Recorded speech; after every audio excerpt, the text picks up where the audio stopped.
I've taught you everything I know.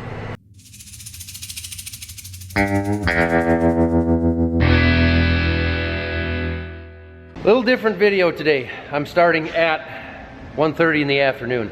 Had some running around to do this morning, but the combine is running. Jim's gonna be on his way out here soon, and we are gonna put new points on this thing. As you can see, these are wore out quite a bit. There's a new one. Next to an old, oh God, it's heavy. There, you see the difference? First thing you gotta do on these stupid things, they're actually not that bad, is dig the mud out around the nut and the bolt that goes underneath here. Take your high-powered, high-quality DeWalt impact that everybody rips on me for, because owning Milwaukee tools is a cult. Although they make really good tools. I admit that. I'm not all that impressed with my. This is your tutorial on how to do this. There. New one's got a lot more steel in it.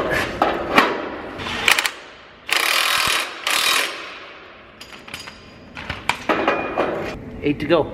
Oh, the Millennial put the impact on the bolt side and used a ratchet on the nut. Yeah, I'd like to live dangerously like that. So for those of you who are gonna call it out, I'm owning it. So I took that ability away from you. But on a side note, I'm gonna switch to a breaker bar here and use the impact on the nut side.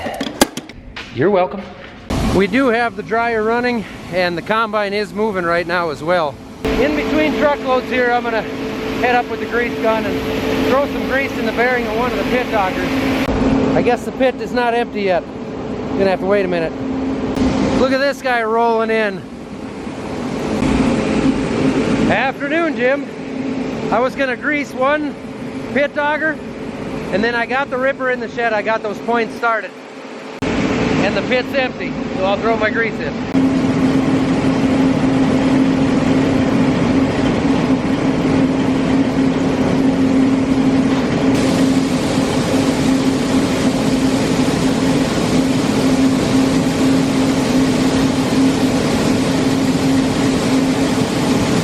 Well, that was a bit of an unsuccessful venture. They're sealed bearings. There's no grease zerks.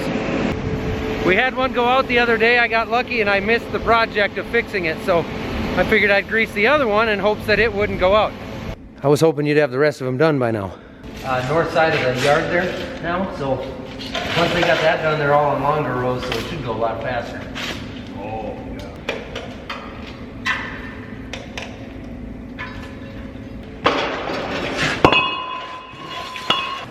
I'm gonna jump in the tractor and recalibrate our true set.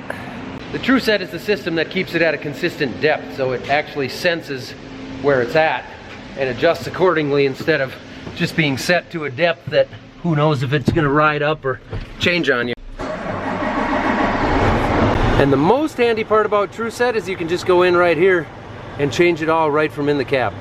So you don't have to get out and start moving levers and ups and downs. The thing is though, you have to have it calibrated correctly.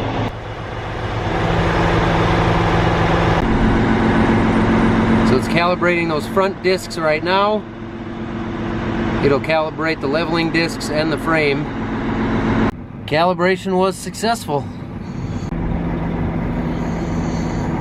It's about half full on fuel. That should go the rest of the day, huh?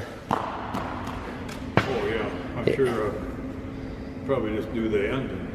Let's go see how the dryer's doing. Mostly wonderful. This bin that we've been going into for most of the time so far, I know it's got to be getting close to full. So I'm going to climb up there and see where it's at, because if I fill it into the roof, it either comes out the side of the bin or it plugs this pipe. I don't want either of those to happen. A little bit over a ring left, so it's a few hours, a couple hours of room. Are you delivering me lunch? Yeah. You made me a sandwich? No. Oh wow, I can't carry all that. Put it in this master pipe layer hoodie. I'll eat that in a minute. Alan just got back with another truck and I want to see what the moisture is. But thank you for lunch, girls. I appreciate that. It never gets old seeing corn that dry. I'm gonna go take a look at that ripper and the job it's doing. Now he ripped this last night, but those old points wouldn't even stay in the ground because it's so hard this year. This is the end where we take all the trucks in and out of, so it's always hard here. These points are doing a way better job.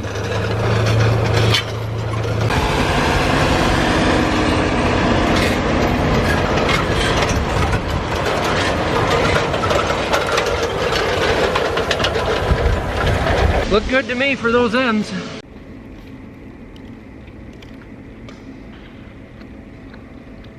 I'm gonna fire up the 9570 RT here and give Onyx a quick lesson in running the chisel plow. He hasn't run any tillage for a while. Actually, I don't know if he's ever run this specific tractor or this chisel plow. But he's got plenty of time in the 8320 RT with the grain cart, so I'm not a bit worried about it. You guys have heard me talk about Simply Safe before. That is the security system that does a lot more than just security, that has personally saved our butts in the last year and a half in 2 different occasions. If you guys have been considering a system for your home or place of business, right now is the time, because you can save up to 40% off of new orders. Simply Safe has got 24/7 around-the-clock monitoring protection that will notify the police, the fire department, or the EMTs if anything should go wrong, and it costs you less than $1 a day, which is less than half of a lot of traditional home security system. The security side of things is nice. It gives you peace of mind. I like using the cameras when I'm gone. If I'm out of town, if I'm on vacation, I'm somewhere that I want to see inside the shop, outside the buildings, in the farmyard, inside the house, I have got cameras all over the place. I can log in on my app at any time and see what's going on. This is one of the sensors right here that saved my tail here about a year and a half ago when the door got left open on the shop. It was 30 below that day. I left early in the morning. About an hour later, I get a notification and a phone call letting me know that the temperature inside the shop was way too cold. Of course, I didn't believe it at first, so I logged on to the camera, and I could see through my internal cameras, one of them in here, that door was wide open. I'm pretty sure what happened was the dog followed me in here when I pulled my truck out and left and closed the door. The door was moving down, and the dog walked out through the beam. The door reopened. The other sensor that saved us is actually inside the house, but it's the same thing as this little guy right here. It's a water sensor. What happened was we got that 6 inches of rain this spring when that storm rolled through, and we got an alert saying we had water in the basement.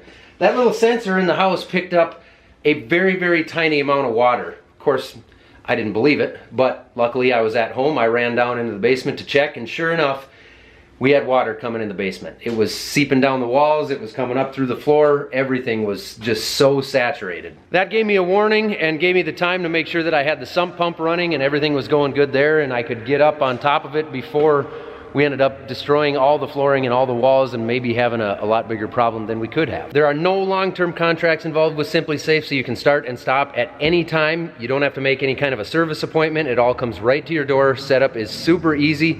Even I did it all by myself within about 15 minutes. So if you guys are interested in a system of your own and you want to save up to 40% during their biggest sale of the year, all you got to do is go to simplysafe.com/millennialfarmer, which is also linked right down below. Just go ahead, click on that link. It's all customizable. You can pick what you want. You can keep out what you don't want. It's all up to you, and it's going to come right to your door. What the heck are you waiting for?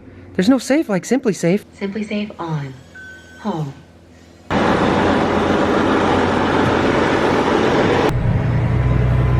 This tractor's a power shift, which is different than the IVT transmission that Onyx is used to. But he's got her. Did you want to go for a ride? The field is about 3/4 of a mile away, so Didge and I are going to head down there.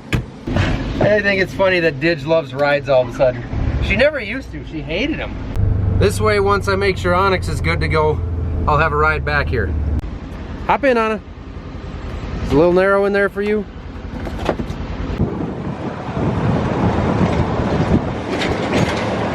All right, you guys now, you two, just kind of stay here for a little bit, okay? I'll be right back. I got the windows cracked. It's 45 degrees out here anyway, they'll be fine. Yep, just hold number 2 down.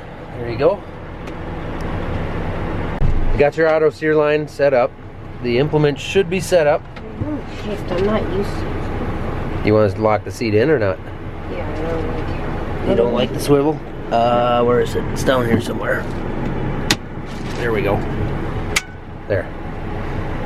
Okay. Why don't you drive ahead, go up here and swivel off. All right, now click number 1 down. This green one. right there. And then that's it, right? Yep. All right. I've taught you everything I know. The seagulls found you, Onyx. That didn't take long. We're just gonna jump out here and make sure the depth looks good. It seems like, to my eye in the cab, it's a little shallow, but that could be deceiving. It's doing a good job. Yeah, that's deep enough. Let's check another one. One that isn't right behind a tire. Plenty deep enough. He's in that 5-inch range. I guess we both didn't realize that we forgot to hit autos here. I'm gonna blame it on you though, okay? I'm gonna go get some flags and put them out at the tile. Are you okay? No. Have fun. Okay. Look at those hound dogs waiting for me. Huh? Do you think I left you here to rot? No.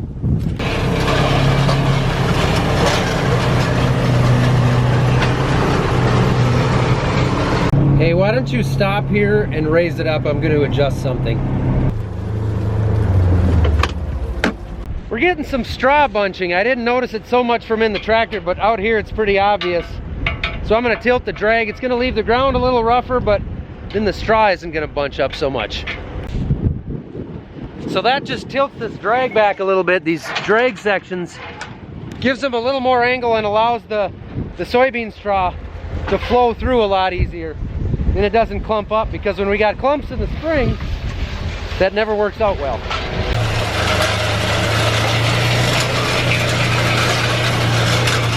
It's definitely a lot less clumpy now. It just leaves it a little more ridged up.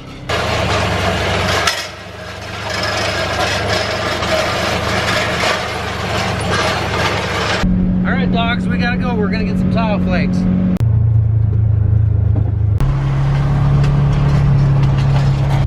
This one's got a stick, but no flag. You guys saw me do this in one of my recent videos where a lot of these flags have tipped over or broke. Honestly, I think the big rains and wind this spring just beat up on a lot of them. And then they get bent over, they lose the flag, and they get hard to see with the combine, and eventually they go through the combine. Or the tillage guy can't see them and he runs them over. And then we can't find our tile risers. Heads up. Found an artifact. Look at that. Oh, wow. This must be from the cavemen. I don't remember fixing that one recently, so it's been out here for a while. We're home. Come on, Didge, out. I know you want to go more. Out. Come on. Didge. They have gotten to a part of the field where all of a sudden things are moving faster, so I'm going to alleviate Alan a little bit, fire up that truck, and go grab a load from them just to help them catch up.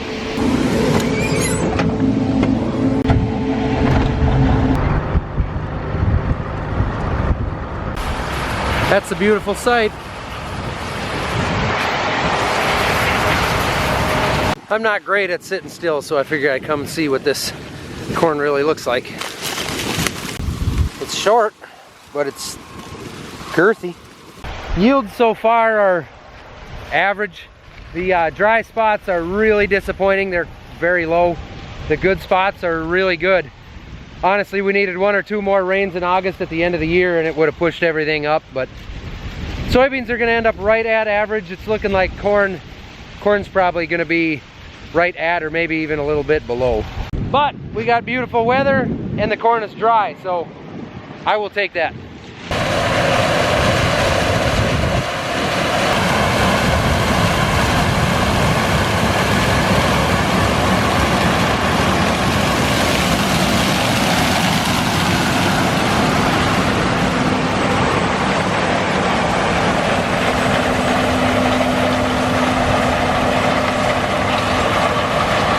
Oh, now I gotta run all the way back to the trucks. You see, these are the kinds of things that the production crew does for this channel.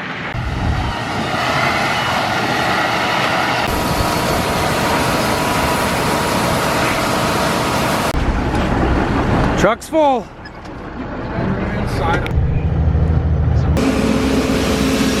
I should have a minute now, so this is the truck that needs a new air filter.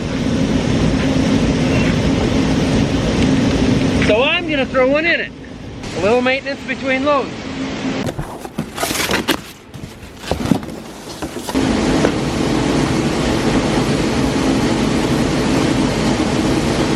Oh, come on. Don't tell me it's the wrong one. Oh my gosh, it's the wrong one. Are you kidding me? That is the second time I've tried this. How hard can it be just to get an air filter for a truck?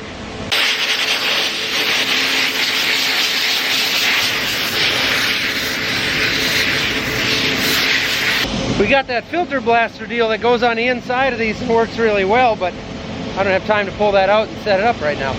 I hate it when the days start getting shorter like this. Northern climate problem. Backed up like you want them to stop.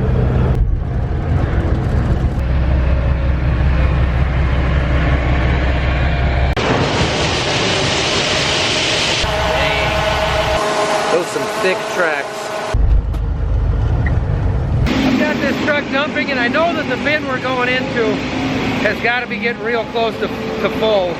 So I've shut the unload down. The dryer's still running just for a minute, but I've shut this unload down. I'm going to switch into a different bin. It's the bin with the kinked roof that I climbed the other day, and I'm questioning there's a little bit of a gap where it pulled that cyclone at the top. So I hope when I start going in there, we don't end up with corn spitting out onto the ground.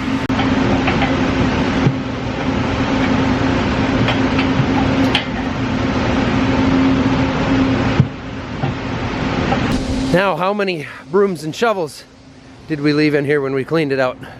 Well, there's that one. That's a good broom. There's this broom. There's that shovel. There's a couple shovels. What, did we have the whole neighborhood over here helping us? I changed my mind on the bin we're going into. This crust is about a ½ inch thick, but we left it here when we cleaned out this bin or emptied this bin because we didn't want it in the truck. And then we forgot about it and now it's in the bin. So I'm gonna switch to that bin right there instead, and we're gonna clean this one out in the morning. This one has good clean corn at the bottom of it. Make sure all the sumps are open, slides are all working. I think this one should be good.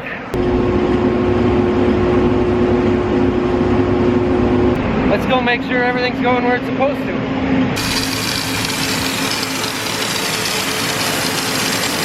A little dusty in there.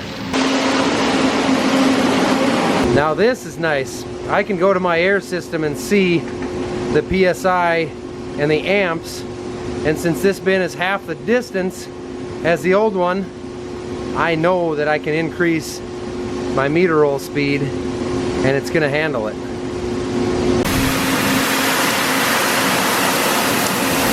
Everything appears to be running good here. Alan's back with another truck. Sounds like they have about 1 round left in the current field. They want me to make sure I stay here and keep an eye on it. So just to make tomorrow easier, I'm gonna go in this bin and start shoveling. A third of the floor, just like the dust settled funny there, and we could leave it, none of it's rotten. I just feel like it's probably not gonna push air through it very well, so I really feel like we should just clean it up.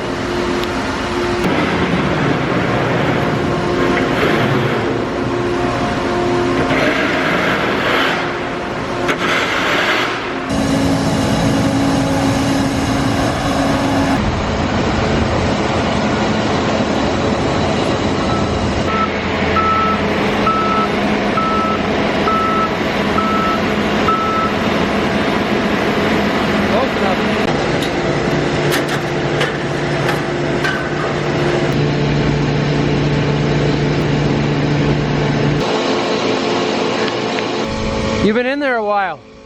Yeah, I've been out a couple times. Oh, that's good. Went really good, a nice flat square field. Yeah, once you got that opened up, sure did.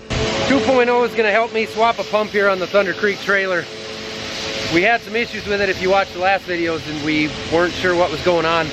We tried bleeding it out, thinking maybe it just lost its prime, but that was not the deal. So they're thinking maybe the impeller spun on the inside or something went goofy. So we got a pump that Showed up next day from Thunder Creek. We're gonna toss that in now. You ready to get the smell of diesel on your hands? And down in your armpits and probably in your hair and your boots and... Perfect. Oh, I love the smell of diesel. I don't, that's a lie. Makes me sick after a while. I was looking at this and I'm not sure. It's these four bolts obviously, but you're gonna need a really big wrench for that fitting on top, huh? Spill or drop. Well, that wasn't so bad. We got that fixed up. Nate ran it over to the grain cart tractor just to fill that up, make sure it works. I'm gonna keep an eye on the dryer here. We lost our light post because it was attached to the grain bin that sat there before the wind blew it over. So it's really dark back here. I don't like it. It's coming out at 14.8, even at 32% meter roll speed. In layman's terms, that means I'm drying quickly and it's still coming out dry. So I turned the temperature down on the plenum and I'm gonna confirm that the temp sensor or the moisture sensor, perfect. This one says 14.9, the dryer says 14.8, so it's right. She working? Working. Oh, good. Oh, hey, cat dog. Didn't see you under there. Well, see you later. See you tomorrow. We set that shot up. That was scripted. Well, that's it. I'm gonna go make a sandwich or something and babysit that dryer throughout the night. Tell him. Go ahead, tell him. Thanks for watching.